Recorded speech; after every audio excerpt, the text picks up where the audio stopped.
క్రీస్తునందు ప్రియమైనటువంటి సజీవ వాహిని శ్రోతలందరికీ మన ప్రభువును రక్షకుడైన యేసు క్రీస్తు నామంలో శుభములు తెలియజేస్తా ఉన్నాను. క్రీస్తుతో శ్రమానుభవములు అనే మన 40 రోజుల పాఠ్యభాగంలో 15వ అనుభవాన్ని అధ్యయనం చేద్దాం.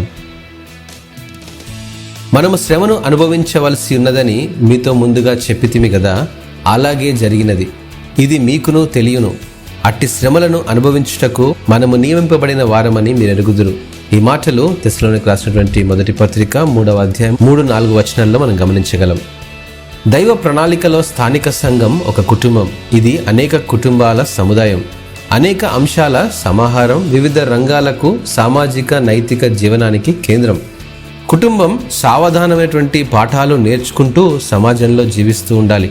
సంఘంలో ఉన్నవారిని సమాజం ప్రభావితం చేస్తూనే ఉంటుంది. అయినప్పటికీ దేవుని ప్రణాళికల్లో సంఘం స్థిరంగా ఉండాలి. క్రైస్తవేతరులకు నిజమైనటువంటి సంఘం అంటే ఏమిటో చూపించగలగాలి. ఎందుకంటే సామాజిక జీవన మూలపాఠాలు, నైతిక విలువలు సంఘం మనకు నేర్పిస్తుంది. మన జీవితం కొరకైన ప్రతి ప్రణాళికకు సంఘం కేంద్రంగా ఉండాలి. క్రీస్తు విషయమైనటువంటి శ్రమ భారం సంఘంపై ఉన్న సామాజిక పరమైన శ్రమలు, సువార్త వలనటువంటి వ్యతిరేకతలు సంఘంపై ఒత్తిడిని తీసుకొస్తాయి.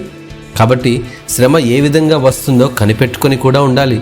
సంఘం రాబోయే శ్రమను ఎదుర్కోవడానికి ముందుగానే సంఘ ప్రార్థనతో సిద్ధపాటు కలిగి ఉండాలని మరొకసారి మీ జ్ఞాపకం చేస్తూ ఉన్నాను.